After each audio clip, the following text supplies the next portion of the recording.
بسم اللہ الرحمن الرحیم۔ بیان القرآن جو تھا، ہم نے عرض کیا تھا کہ انشاءاللہ ہم آپ کے درمیان قرآن کے موضوعات کو خود قرآن سے بیان کریں گے، اور اس طرح سے کہ وہ ہمارے لیے فہم کے لیے بھی آسان ہو، ہمارے لیے عمل کے لیے بھی آسان ہو۔ آج چونکہ اس حوالے سے پہلی نشست ہے، ہم اپنی گفتگو کا آغاز اس قرۂ ارض سے کرتے ہیں کہ جس کے لیے آدم کو تخلیق کیا گیا، جس کی خلافت آدم کو عطا کی جانی تھی، جس پہ آدم کو رہنا بسنا اور اس کی نسل کو بڑھنا اور پھیلنا اور پھولنا تھا۔ یہ ہمارا بنیادی موضوع ہے، اس لیے کہ جب تک ہم اس زمین کو نہیں سمجھتے کہ وہ کیا ہے، کہ جہاں آدم نے زندگی بسر کرنی ہے، تب تک ہم شاید آدم کو، تخلیق آدم کو اور اس کے مقصد کو پوری طرح سے سمجھ نہیں سکتے۔ یہ زمین کائنات کی وسعتوں میں ایک ننھا سا وجود ہے،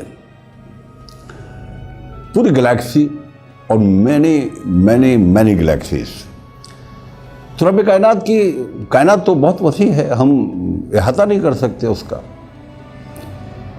لیکن اس زمین کی اہمیت یہ ہے کہ یہ رب کائنات کی خلافت کو قائم کرنے کا مقام ہے۔ انسان کی اہمیت یہ ہے کہ اسے خلافت ارضی کا سزاوار سمجھا گیا، اسے دیگر مخلوقات پر ترجیح دی گئی، جیسا کہ قرآن میں بہت ابتدا میں ہی یہ بات سامنے آئے گی، ہم اس پر گفتگو بھی کریں گے کہ خلافت ارضی کے امیدوار انسان کے علاوہ بھی تھا۔ لیکن یہ معاملہ یوں ہے کہ رب کائنات نے کہا وَإِذْ قَالَ رَبُّكَ لِلْمَلَائِكَةِ إِنِّي جَاعِلٌ فِي الْأَرْضِ خلیفہ۔ یاد کرو اس وقت کو جب رب کائنات نے ملائکہ کو مخاطب کر کے کہا۔ اب یوں سمجھ لیجئے کہ وہ جیسے اسکولوں میں اسمبلی ہوتی ہے، جیسے عوام کا کوئی اجتماع ہوتا ہے، جمع غفیر ہوتا ہے، تو رب کائنات نے ملائکہ کو طلب کیا اور ان کے سامنے اپنے اس عزم کا، اس ارادے کا اظہار کیا۔ انی جاعل فی الارض خلیفہ، یہ بنیادی نقطہ ہے آج کے گفتگو کا۔ ہم زمین پر آدم کو خلیفہ بنانا چاہتے ہیں۔ یہ خلافت ارضی کیا ہے؟ یقیناً یہ بھی ایک مکمل موضوع ہے جس پر ہم انشاءاللہ آئندہ تفصیل سے بات کریں گے، لیکن اس سے پہلے ہم بات کریں گے زمین پر، یہ زمین جس پر انسان نے اللہ کی خلافت قائم کرنی ہے۔ سورہ آل عمران کا ہم حوالہ دیکھتے ہیں، یہ قرآن کی تیسری سورت ہے، اور سورہ آل عمران میں اس حوالے سے زمین کو بتایا گیا ہے کہ زمین ہے کیا، اور تمہارے لیے اس زمین کی اہمیت اور حیثیت کیا ہے۔ ان فی خلق السماوات والارض واختلاف اللیل والنہار لآیات لأولی الالباب۔ اس زمین میں، اس کے بنائے جانے میں، آسمان میں اس کے بنائے جانے میں، دن اور رات کے آنے جانے میں اولی الالباب یعنی اہل فکر، اہل دانش کے لیے بڑی نشانیاں ہیں۔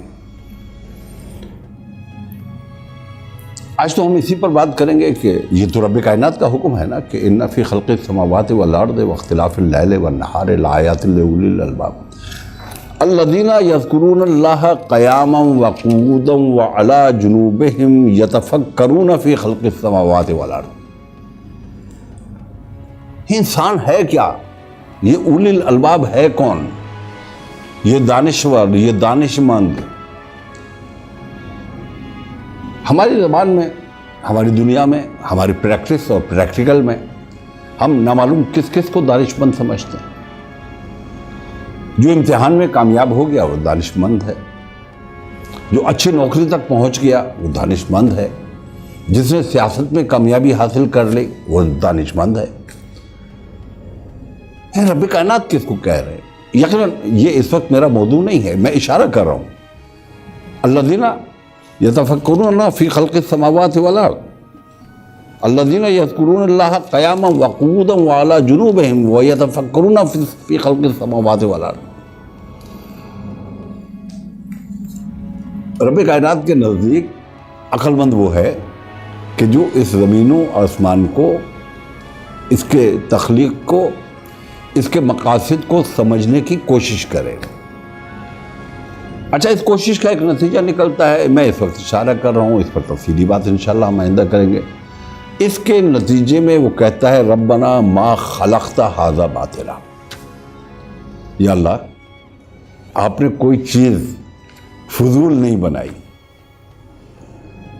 اچھا، اب ہمارا معاملہ کیا ہے؟ ہم زمین و آسمان میں بے شمار ایسی چیزیں دیکھتے ہیں کہ جن کا وجود ہمیں سمجھ نہیں آتا۔ یہ کیوں ہیں؟ یہ مکھیاں کیوں اڑتی پھرتی ہیں؟ یہ مچھر کیوں اڑتے پھرتے ہیں؟ بے شمار حشرات الارض ہیں، تکلیف دینے والے بھی ہیں۔ رب کائنات کہتے ہیں کہ ما خلقت ھذا باطلا۔ اچھا، اب دیکھو میری بات کو آپ یوں سمجھو کہ یہی وہ چیز ہے کہ جو انسان کو ریسرچ پر آمادہ کرتی ہے۔ یہ کیا ہے؟ یتفکرون فی خلق السماوات والارض کیا ہے؟ یہی تو ریسرچ ہے۔ اور جب میں آپ کے سامنے کہہ رہا ہوں اور رب کائنات کا دعویٰ ہے ما خلقت ھذا باطلا، ہم نے کوئی چیز خواہ مخواہ نہیں بنائی، فضول نہیں بنائی، تو آپ کے ذہن میں اگر یہ بات آتی ہے تو پھر آپ سوچ سکتے ہیں کہ یہ مکھی کے وجود کے کیا فوائد ہیں، یہ مچھر کیا ہے، یہ جو حشرات الارض دوڑتے پھرتے ہیں یہ کیوں ہیں، یہ زمین کی کشش کیا ہے، کشش ثقل کیا ہے، گریویٹی جو کہ چیزوں کو اپنی طرف کھینچتی ہے، یہ پانی کا اچھال کیا ہے جس میں بھاری چیزیں ڈوب جاتی ہیں اور بعض چیزیں اس کے اوپر تیرتی رہتی۔ یتفکرون، دیکھیے ایک عجیب سا معاملہ ہے اسلام کے ساتھ، ایمان کے ساتھ، قرآن کے ساتھ، کہ لوگ یہ سمجھتے ہیں کہ یہ شاید چند عبادات کے لیے مخصوص اور مختص ہے۔ حقیقت یہ ہے کہ یہ راہ ہدایت ہے۔ ربنا ما خلقت ھذا باطلا، اس پر ہم انشاءاللہ اس توجہ پر ہم انشاءاللہ بات کریں گے کہ یہی تو انسان کو ریسرچ پر اکساتی ہے۔ سبحانک فقنا عذاب النار، اور جب انسان ریسرچ کرتا ہے تو وہ ایک نتیجے تک پہنچتا ہے، یا اللہ آپ ہم سے ناراض نہ ہو جائیے گا، فقنا عذاب النار، ہمیں جہنم میں نہ ڈال دیجیے گا، ہمیں سزا نہ دیجیے گا۔ تو جب انسان اس فکر میں مبتلا ہو کہ میرا خالق کہیں مجھ سے ناراض نہ ہو جائے، کہیں مجھے سزا نہ دے، تو پھر اس کو تلاش ہوتی ہے کہ میرا خالق راضی کیسے ہوتا ہے۔ یہی تلاش ہدایت ہے۔ بات کو ہم اگر آگے بڑھائیں تو پھر رب کائنات اس قرآن میں بتاتے ہیں، میں 2-3 ہی مقامات سے بات کروں گا، اس کے بعد تھوڑی سی اور بات کر کے ہم آج کی گفتگو کو آگے بڑھائیں گے۔ دیکھیے یہ جو زمین ہے یہ کیسی ہے؟ افلا ينظرون الى الابل كيف خلقت والى السماء كيف رفعت والى الجبال كيف نصبت وَإِلَى الْأَرْضِ كَيْفَ سُطِحَتْ فَذَكِّرْ، تم دیکھتے نہیں ہو کہ ہم نے اس اونٹ کو کیسا عجیب الخلقت بنایا ہے۔ اب دیکھیے رب کائنات متوجہ کر رہے ہیں عالم عرب میں جہاں قرآن نازل ہو رہا تھا، جہاں نبی علیہ السلام اللہ کے آخری دین کی بنیادی ہدایات لوگوں تک پہنچا رہے تھے، ایمان کی طرف لوگوں کو بلا رہے تھے، متوجہ کر رہے تھے، تو ان کے ہاں اونٹ بہت معروف چیز تھا۔ یہ جس کو صحرا کا جانور کہتے ہیں، اور عرب صحرا تھا۔ کیسا بنایا ہے ہم نے اسے؟ یہ پانی پیتا ہے جمع کر لیتا ہے اپنے شکم میں، اور پھر جب پانی نہیں ملتا ہفتوں پہلے اس کا یہ پانی اس کی ضرورت کو پوری کرتا ہے جو یہ شکم میں جمع کر لیتا ہے، اسٹوریج۔ پھر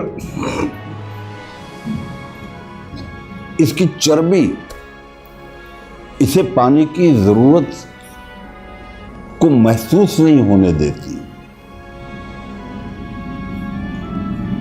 کیسا بنایا ہے؟ پھر اس کے پورے تخلیق پر غور کریں۔ دیکھیے، آپ نے اونچی یقیناً دیکھا ہوگا، آپ اس کے پیروں کی طرف دیکھیں، اس کے پیر جو ہیں وہ سخت نہیں ہیں، فومی ہیں، گداز ہیں۔ وہ جب زمین پہ پڑتے ہیں تو وہ ریت میں دھنس نہیں جاتے ہیں۔ اگر اس کے برعکس مثال کے طور پہ گھوڑے کو اگر آپ ریتیلے میدان میں دوڑائیں گے تو گھوڑا ریتیلے میدان میں نہیں دوڑ سکتا۔ ان کی عمومی ضرورت یہ تھی کہ وہ میدانی علاقوں ہی میں نہیں بلکہ صحراؤں میں سفر کرنے والے لوگ تھے، تو انہیں ایک ایسا جانور دیا۔ افلا ينظرون الى الابل کیف خلقت، کیسا بنا دیا ہم نے۔ اچھا، اب یہ سوال ذہن میں رکھیے، یہ کس کے لیے بنایا ہے؟ انسان کے لیے بنایا نا، جسے اس زمین پر زندگی بسر کرنی۔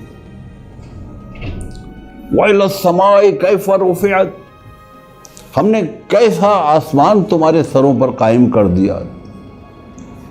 تم دیکھتے ہو کوئی ستون نہیں ہے، بے ستون کا، بے جوڑ۔ تو اس میں یہاں سے وہاں تک نظر ڈالتے چلے جاؤ، اس آسمان میں کہیں تم کوئی تفاوت نہیں پاؤ گے۔ وَإِلَى الْجِبَالِ كَيْفَ نُصِبَتْ، ہم نے پہاڑوں کو کیسے زمین میں جما دیا۔ وَإِلَى الْأَرْضِ كَيْفَ سُطِحَتْ، ہم نے یہ زمین کیسی تمہارے لیے مسطح اور ہموار کر دی۔ اب یہ دو تین بنیادی سی باتیں ہیں زمین کے حوالے سے۔ ایک تو زمین کی مخلوقات جو انسان کے لیے نافع ہیں، ان میں سے علامتی طور پر اونٹ کا ذکر کیا گیا، آسمانوں کا ذکر کیا گیا، اور زمین۔ اچھا، یہ زمین دیکھیے، آپ بھی جانتے ہیں، میں بھی جانتا ہوں کہ یہ زمین بھی یکساں نہیں ہے۔ آپ کسی ایک ملک میں بھی سفر کریں، کراچی سے اسکردو تک سفر کر لیں، آپ کو زمین یکساں نظر نہیں آئے گی۔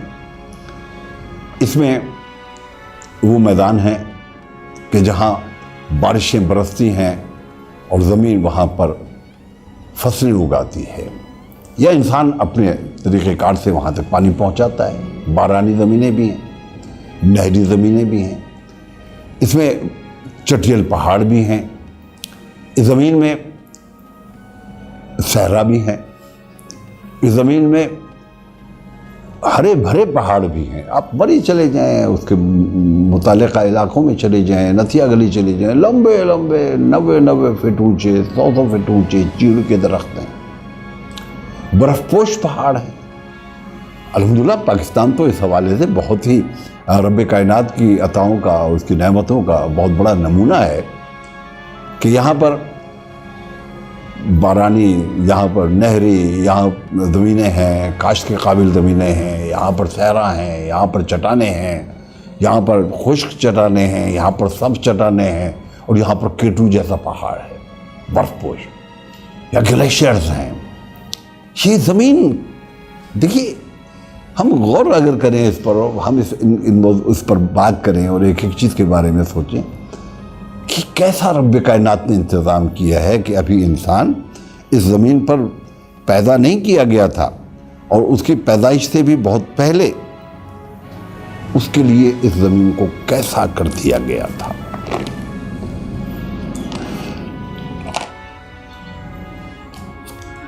قرآن اس زمین کو مزید بیان کرتا ہے۔ قرآن تو بہت بیان کرتا ہے، میں وقت کی قلت کے حوالے سے تھوڑا سا بس جستا اس پر آپ سے بات کر رہا ہوں۔ قرآن کی ایک بہت ہی معروف سورت ہے، 30ویں پارے کی ابتدائی سورت، سورہ نبا۔